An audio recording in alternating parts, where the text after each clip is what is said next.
हाय, इससे पिछले लेक्चर में हमने क्वेश्चन नंबर 3 तक किया था और इस क्वेश्चन अब हम लोग स्टार्ट करेंगे क्वेश्चन नंबर 4 से। एक्चुअली क्वेश्चन कहता है कि the resultant of two forces has magnitude 20 Newton. मतलब दो फोर्सेस हैं, let it be one force is this much that is F1 और another force that is this much which is F2। Just consider हमने किया कि दो forces हैं, उसको कंसिडर कर लो F1 एंड F2। इनका रिजल्टेंट कितना दे रखा है 20 न्यूटन।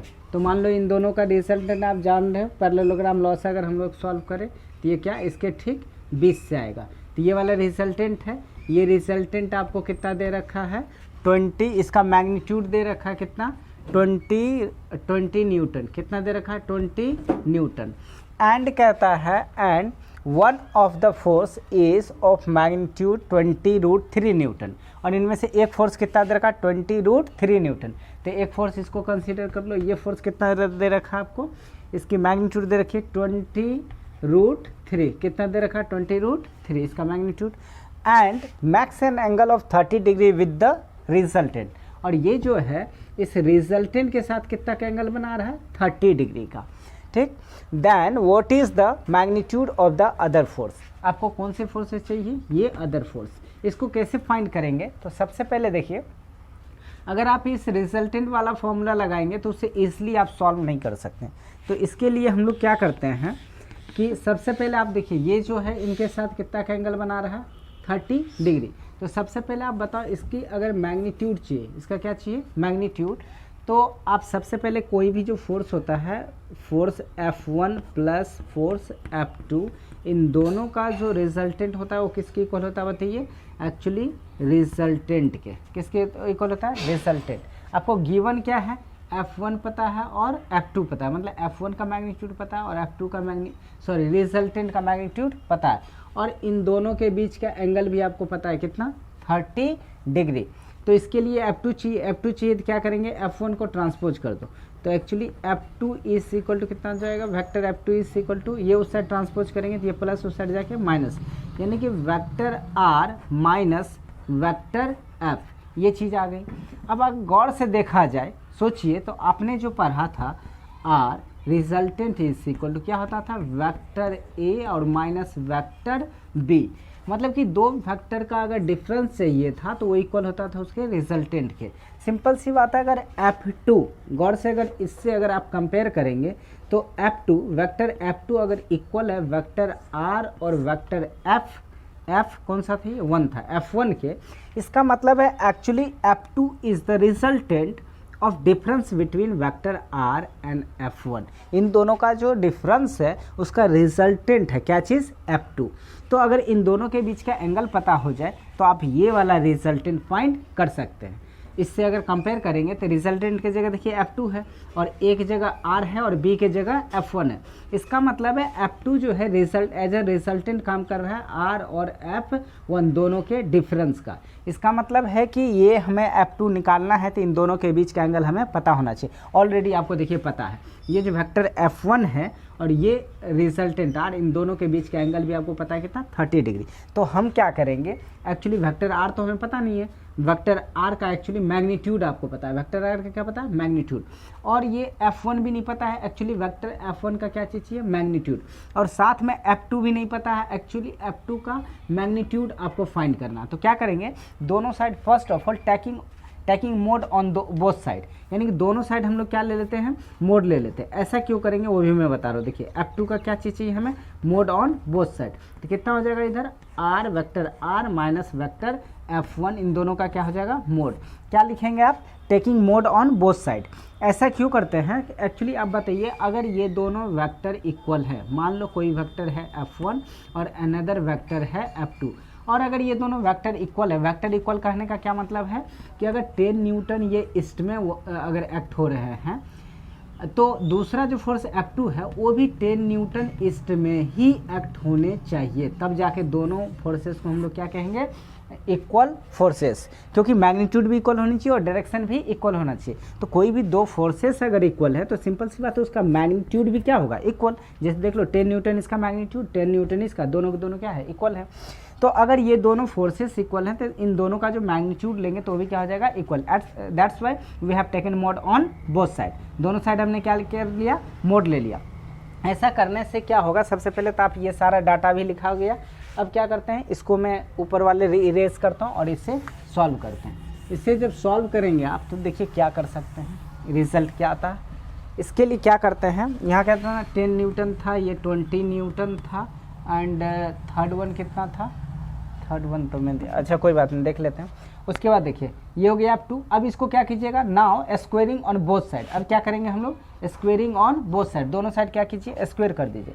तो मैग्नीट्यूड F2, मैग्नीट्यूड क्या कीजिएगा, F2 का मोड का स्क्वेयर हो जाएगा, इज इक्वल टू इधर हो जाएगा, देखिए vector r minus vector F1 इसके होल मोड का क्या हो जाएगा, स्क्वेयर। तो आप अच्छी तरह से जानते हैं F2 अगर चाहिए, इसके मोड का स्क्वेयर चाहिए तो क्या करेंगे, ये इसका स्क्वेयर आपको ऑलरेडी मैं सिखा चुका हूँ, कितना हो जाएगा, r वेक्टर r के मोड का स्क्वेयर प्लस F1 के मोड का square and minus 2 into mode of vector r into mode of vector F1, साथ में याद होगा क्या होता है, कॉस थीटा। क्या होता है, कॉस थीटा। तो अब इसकी वैल्यू को पुट कर लो आप, R1, तो R1 की वैल्यू कितनी दे रखी है, R दैट इज कितना 20। तो ये हो जाएगा 20 का होल स्क्वेयर, इसका मैग्नीट्यूड दे रखा 20, स्क्वेयर है तो स्क्वेयर कर लीजिए, प्लस F1 की वैल्यू कितनी दे रखी है, इसकी भी मैग्नीट्यूड आपको 20√3, तो 20√3 इसका क्या करेंगे आप, स्क्वेयर माइनस 2 इंटू ये कितना है आपको 20, और साथ में F1 की वैल्यू कितनी दे रखी है बताइए, 20√3, और साथ में कितना लिखिएगा, cos 30, cos कितना 30, क्योंकि दोनों के बीच का एंगल ये F1 और R दोनों के बीच का एंगल कितना दे रखा है, cos 30। इसे अगर सॉल्व करेंगे आप तो ये कितना हो जाएगा बताइए, 400, कितना हो जाएगा 400, प्लस 20√3 का स्क्वायर करेंगे, 20 का स्क्वायर कितना हो जाएगा 400, और 400 और √3 का स्क्वायर करेंगे 3, तो 3 को 400 से अगर मल्टीप्लाई करते हैं तो कितना हो जाता है बताइए, 1200 माइनस 2 2 जा 4 एंड 4 2 जा 8, ये हो जाएगा 800√3। और साथ में अगर आप क्या नाम है cos 30 की वैल्यू लिखेंगे तो cos 30 आपको याद होना चाहिए कितना होता है, √3/2। अब इसे सॉल्व करेंगे तो ये हो जाएगा आपका कितना 400, इससे कैंसल आउट हो जाएगा। और उसके बाद इसे जब सॉल्व करेंगे तो ये सॉल्व होकर के कितना हो जाएगा, ये सॉल्व होकर के हो जाएगा 400 और 400 plus 1200 that will be 1600 minus इसे सॉल्व कर √3 इंटू √3 कितना हो जाएगा, ये 3 हो जाएगा, और 3 इंटू 400 कितना हो जाएगा, ये 1200 हो जाएगा। और इसे 1600 में से अगर 1200 को सब्ट्रैक्ट करते हैं दैट विल बी 400। और इधर क्या आ रहा है, मोड ऑफ F2 का होल स्क्वायर, ये जो मोड ऑफ F2 है इस वेक्टर का क्या चीज़ चाहिए आपको, होल स्क्वायर आ रहा है। तो अब इसका अगर क्या नाम है स्क्वायर है तो आपको मोड ऑफ F2 चाहिए, क्या चीज़ चाहिए आपको, मोड। तो आप अच्छी तरह से जानते हैं कि जब भी आप स्क्वायर को हटाते हैं, जब भी स्क्वायर को रिमूव करते हैं टू या ट्रांसपोज करते हैं 2RHS, तो आप जानते हैं इधर प्लस माइनस अंडर रूट होता है। तो इसका इधर क्या आएगा, mode of F2, mode of F2 चाहिए तो कितना आ जाएगा, plus minus under root 400, plus minus under root 400। तो F2 का अगर मोड आपको चाहिए तो इसका आंसर कितना हो जाएगा, प्लस माइनस 20 न्यूटन।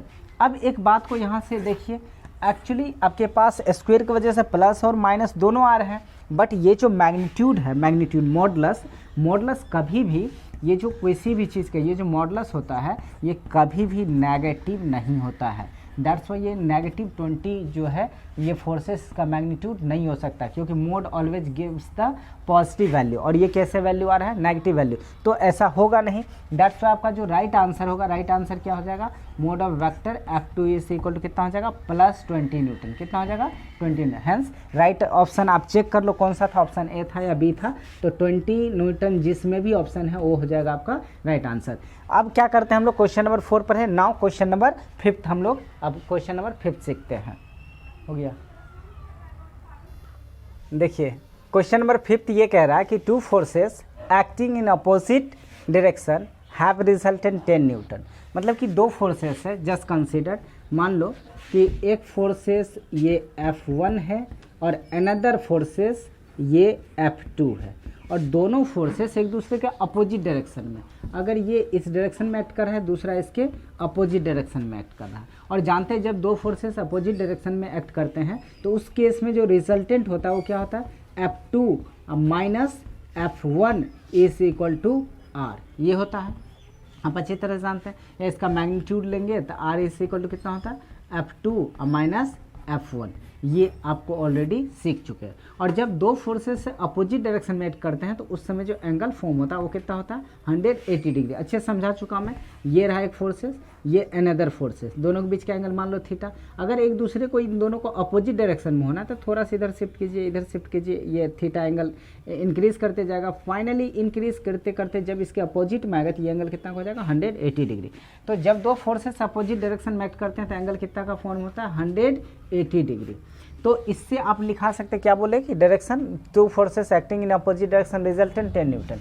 तो मान लो कि एक फोर्सेस है F1 दूसरा F2, तो F1 क्या चीज़, F1 दोनों का minus F2 is equal to कितना है रिजल्टेंट, 10 न्यूटन। कितना न्यूटन, 10 न्यूटन। उसके बाद then and when acting perpendicularly have resultant 50 newton. अब देखिए दो फोर्सेस जब परपेंडिकुलर एक्ट करता, मान लो ये फोर्सेस F1 और ये कितना F2, यही F1 और F2 जब परपेंडिकुलर एक्ट करता है तो आप जानते हैं इसका जो रिजल्टेंट है कुछ इधर बीच से जाएगा। पैरेललोग्राम लॉ से आपको सिखा चुका हूँ वेक्टर एडिशन। तो इस समय जो रिजल्टेंट होता है ये रिजल्टेंट होता है अंडर रूट F1 का स्क्वायर प्लस F2 का स्क्वायर, या फिर इस स्क्वायर रूट को आप हटा दो तो ये हो जाएगा R square equal to F1 का स्क्वायर प्लस F2 का स्क्वायर। और इस केस में आपका रिजल्टेंट कितना दे रखा, 50 न्यूटन। तो आप इसे क्या लिख सकते हैं, F1 का स्क्वायर प्लस F2 का स्क्वायर इज इक्वल टू कितना दे रखा बताइए आपके पास, 50 न्यूटन। 50 न्यूटन ये दे रखा है, रिजल्टेंट है। बट एक बात बताइए, इस केस में आपका जो R स्क्वायर होता है मतलब कितना करना पड़ेगा हमको, 50 का स्क्वायर, इतना न्यूटन आएगा। तो इस तरह से आपके पास एक ये इक्वेशन बन रहा है और दूसरी इक्वेशन ये बन रहा है। तो इसके लिए कुछ नहीं करना है, F1 या F2 दोनों में से किसी का वैल्यू फाइंड कर लीजिए, मतलब कि F2 को या तो उधर ट्रांसपोज कर दीजिए, F1 की वैल्यू आएगा, F1 की वैल्यू इसमें पुट कर दीजिए, दोनों सेम हो जाएगा, निकल जाएगा। एक और भी वे है, पहले इसको देख लीजिए कैसे इससे सॉल्व करते हैं। तो इसके लिए क्या करेंगे, देखिए इससे क्या कीजिए आप सबसे पहले, तो इससे since F1 is equal to कितना हो जाएगा, इससे इस इक्वेशन से देखिए यहाँ से लिखिए, ये तो आपका ऑलरेडी गिवन है। तो फ्रॉम इक्वेशन फर्स्ट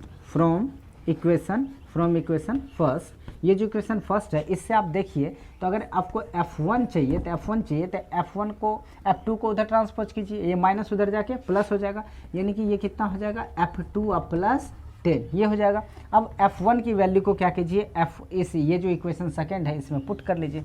क्या लिखिएगा, putting the value of F1 in equation second, then we get F1 की वैल्यू पुट कीजिएगा तो F1 की जगह कितना है, F2 प्लस 10। तो F1 की जगह हम लोग कितना रख देंगे, F2 प्लस 10, F2 प्लस 10 ये चीज़ हो जाएगा। और इसका देखिए स्क्वायर है F1 का, तो इसका क्या हो जाएगा आपका स्क्वायर, और उसके बाद प्लस कितना हो जाएगा F2 का whole square is equal to यहाँ कितना आएगा, 50 का स्क्वायर। कितना आ जाएगा, 50 का स्क्वायर।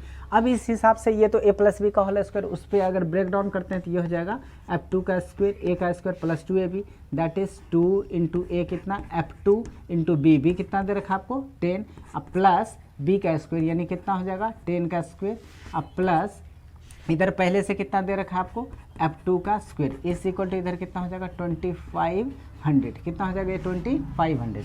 इस हिसाब से इसको सॉल्व कर लीजिए। इससे अब सॉल्व करेंगे तो ये कितना हो जाएगा बताइए, तो F2 का स्क्वायर प्लस F2 का स्क्वायर ये कितना हो जाएगा बताइए, ये हो जाएगा 2F2 का स्क्वायर। कितना हो जाएगा 2F2 का स्क्वायर।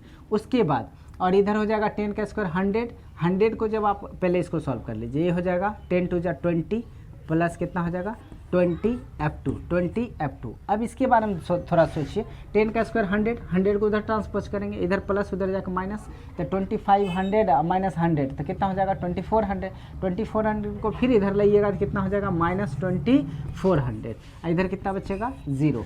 अब देखिए ये क्या बना, क्वाड्रेटिक बन गया। तो यहाँ से मैं मिटा रहा हूँ इस इक्वेशन को कुछ मैं यहाँ पर लिख देता हूँ ताकि बाद में आप इसको सॉल्व कर सकते हैं। तो कितना हो जाएगा F1 minus F2 is equal to कितना हो रहा है 10 न्यूटन, और उसके बाद F1 का स्क्वायर प्लस F2 का स्क्वायर, ये कितना निकल के आ रहा है, ये निकल के आ रहा है आपको 50 का स्क्वायर, ये चीज़ आ गया। अब इसे मिटाइए इसे, और इसको मैं कुछ यहाँ पर सॉल्व करता हूँ। तो इसके लिए क्या करते हैं, अब देखिए इसमें से भी 2 कॉमन आ रहा है, 2 कॉमन आ रहा है, सारा का सारा 2 कॉमन ले लीजिएगा, तो यहाँ हो जाएगा आपका F2 का स्क्वायर प्लस यहाँ 20 है तो आपका 10 बच जाएगा 10F2 माइनस यहाँ हो जाएगा आपका 1200 इज इक्वल टू कितना हो जाएगा ये बताइए, यहाँ पर हो जाएगा आपका 0, कितना हो जाएगा 0। इस तरह से आपके पास आ गया ये। अब इसको अब क्या करना है, सॉल्व करना है, क्या करना है, इसको सॉल्व करना है क्वाड्रेटिक के हेल्प से। तो क्वाड्रेटिक के हेल्प से इसको कैसे सॉल्व करेंगे, तो क्वाड्रेटिक के हेल्प से सॉल्व करने के लिए आपको क्या करना है, देखिए सबसे पहले कैसे, ये क्वाड्रेटिक हो गया, इसको क्या करिए, फर्स्ट टर्म और लास्ट टर्म को क्या करते हैं आप मल्टीप्लाई करते हैं, क्या करते हैं फर्स्ट टर्म और लास्ट टर्म को मल्टीप्लाई।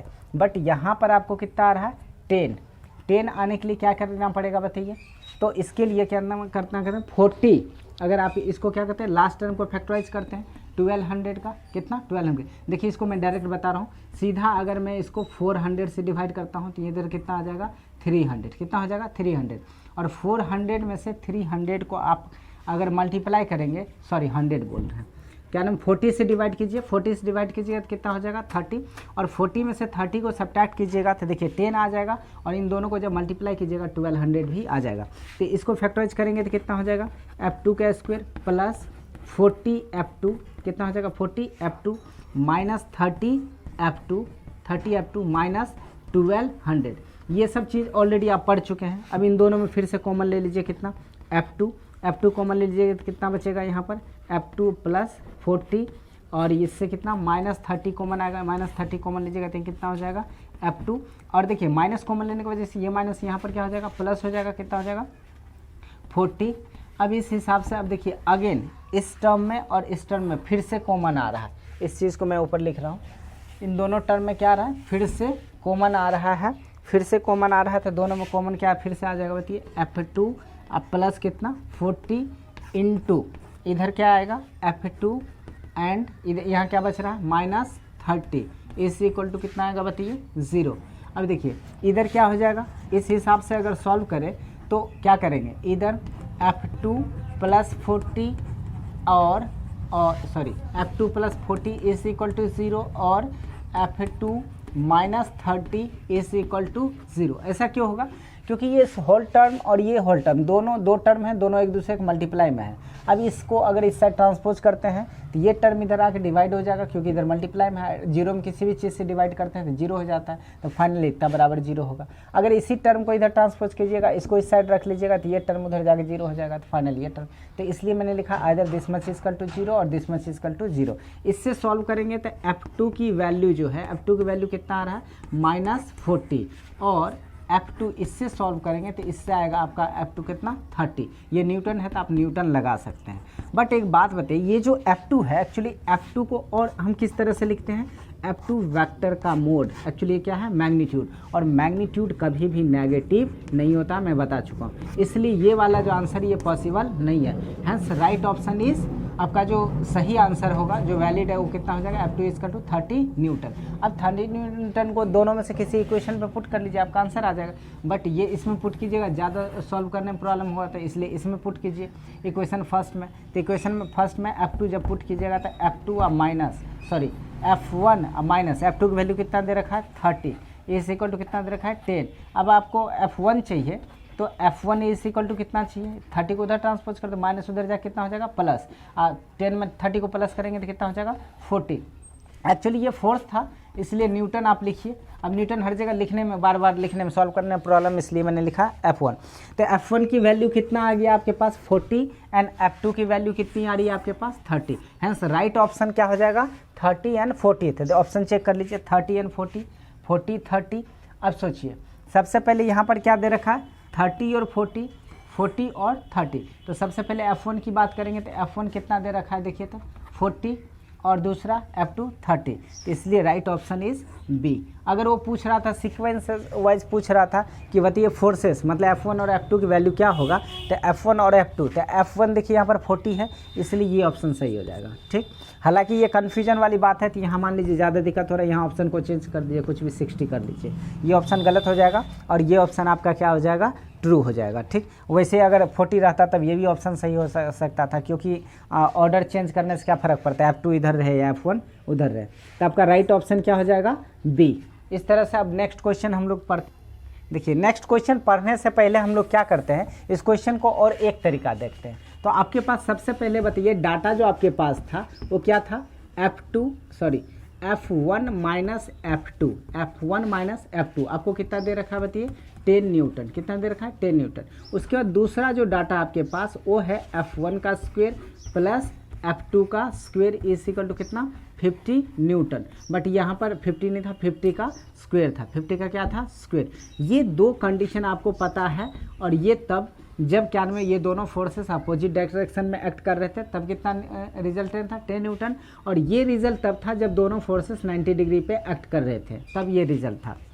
अब देखिए इन दोनों का हेल्प से क्या करेंगे, तो आपको याद होना चाहिए कि फॉर्मूला जो आपने पढ़ा था कि F1 क्या चीज़, F1 प्लस F2 का whole square, F1 plus F2 का whole square plus F1 minus plus ले लिए, हाँ, माइनस F2 का whole square is equal to क्या होता है, देखिए F1 प्लस F2 का whole square plus F1 minus F2 का होल स्क्वायर कितना होता है, इसमें याद कीजिए कि माइनस में केवल माइनस 2ab वाला होगा, इसमें प्लस 2ab वाला, वो दोनों कैंसिल हो जाएगा, बाद बाकी F1 का स्क्वायर, यहाँ पर भी F1 का स्क्वायर, 2F1 स्क्वायर, और इसमें भी होगा F2 का स्क्वायर, इसमें भी F2 का स्क्वायर, 2F2 स्क्वायर। फाइनल आपका जो ये रिजल्ट आता है, मैं पहले भी आपको मैथमेटिकल टूल्स में पढ़ा चुका हूँ, 2 इंटू कितना हो जाएगा बताइए, F1 का स्क्वायर प्लस F2 का स्क्वायर।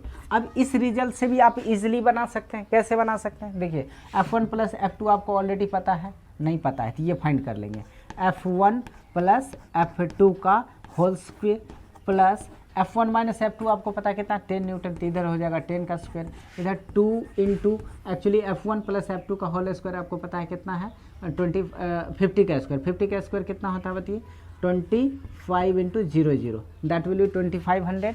तो अब इससे क्या करेंगे, अब F1 प्लस F2 का होल स्क्वायर, इसका स्क्वायर कर लीजिए, और ये प्लस है उस साइड जाके माइनस हो जाएगा, तो ये हो जाएगा कितना, 5000 में से आप कितना करेंगे इसको सब्ट्रैक्ट, 100 को, जब 100 को सब्ट्रैक्ट करेंगे तो आपको पता है ये कितना हो जाएगा, 4900 इतना हो जाएगा। अब अगर आपको क्या ना F1 प्लस F2 चाहिए तो क्या करना पड़ेगा, स्क्वायर को ट्रांसपोज, स्क्वायर क्या हो जाएगा, प्लस माइनस अंडर रूट 49 का होल 4900 हो जाएगा। अब इसका आप अच्छी तरह से जानते हैं, इस कितना का 70 का रूट है, तो क्या हो जाएगा, प्लस माइनस आपके पास कितना हो जाएगा, 70। बट आप अच्छी तरह से जानते हैं कि किसी भी दो वेक्टर का जो मोड होता है, दोनों का जो सम होगा रिजल्टेंट का मोड, वो कभी भी नेगेटिव नहीं होगा, हेंस क्या हो जाएगा आपके पास, पॉजिटिव, इसलिए नेगेटिव लेंगे नहीं। F1 प्लस F2 ये कितना निकल के आएगा बताइए, 70। ये समझ रहे क्यों नहीं आएगा, क्योंकि रिजल्टेंट जो है, ये रिजल्टेंट का जो मैग्नीट्यूड है, रिजल्टेंट का वो होता है क्या चीज़, vector A plus vector B का मैग्नीट्यूड के इक्वल। तो सिमिलरली ये दोनों का जो मैग्नीट्यूड है वो मैग्नीट्यूड 70 का भी आएगा नहीं, नेगेटिव नहीं आएगा, पॉजिटिव आएगा, तो इसलिए हमने पॉजिटिव लिया। अब F1 प्लस F2 आ गया, उसके बाद आपके पास F1 माइनस F2 आपको ऑलरेडी पता है कितना, 10 न्यूटन, कितना दे रखा है, 10 न्यूटन। अब इस हिसाब से अगर आप सॉल्व करें, इस हिसाब से अगर सॉल्व करें तो सॉल्व करिएगा तो क्या देखिएगा कि अब देखिए दो इक्वेशन, इसको इक्वेशन फर्स्ट कंसिडर की, इसको सेकंड। अब 10th के बेसिस पे दोनों इक्वेशन को ऐड कर दीजिए, ऐड कीजिएगा, देखिए ये वाला खत्म हो जाएगा और ये दोनों मिलकर के हो जाएगा कितना, 2F1 is equal to 70 plus 10 कितना हो जाएगा, ये 40 न्यूटन आपका निकल गया। 2 को भी उधर ट्रांसपोज कर दीजिएगा तो इम्प्लाइज दैट F1 कितना हो जाएगा, ये हो जाएगा आपका, ये मल्टीप्लाई इधर आके डिवाइड हो जाएगा, 40 में 2 से डिवाइड कीजिएगा तो कितना हो जाएगा, ये 20 न्यूटन, कितना हो जाएगा, 20 न्यूटन। अब 20 न्यूटन को किसी भी एक इक्वेशन में पुट कर लीजिए, मान लो इसी में आप पुट कर लो, तो F1 प्लस कितना हो जाएगा, F2 हो रहा है कितना, 70, और F1 कितना आ रहा है, 20। तो इसमें जैसे ही क्या करते हैं, कितना निकल का आया, 20, ठीक। उसके बाद इसमें कितना आ रहा है, F1 की जगह कितना है, 20, F1 की जगह यहाँ 20 पुट कीजिएगा, 20 प्लस कितना F2 इज इक्वल टू कितना हो जाएगा 70। तो F2 कितना निकल के आएगा, ये निकल के आ जाएगा 20 को उधर ट्रांसपोज कीजिए तो 70 माइनस कितना हो जाएगा आपका 20, दैट विल बी 50। ऑप्शन तो दूसरा चीज़ आ गया, तो ऑप्शन कैसे मैच नहीं किया, कितना आया ये 50। तो आपका एक आंसर आया 50 और दूसरा कितना आया है, दूसरा आ गया 20। डाटा आपने सही लिया या नहीं लिया, 20।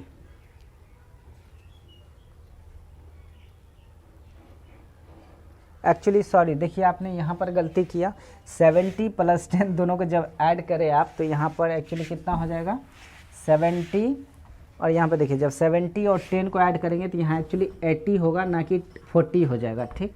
तो इस हिसाब से आपके पास F1 जो है, F1 कितना हो जाएगा 80/2, दैट विल बी 40। अब देखिए F1 की वैल्यू कितनी आई 40। अब यहाँ जब 40 पुट करेंगे तो 40 और इधर कितना आ जाएगा F2, दैट विल बी 70। अब इसको उस साइड ट्रांसपोज कर दीजिए तो F2 कितना हो जाएगा 70 माइनस 40, दैट विल बी कितना 30। और यही ऑप्शन सही आया था।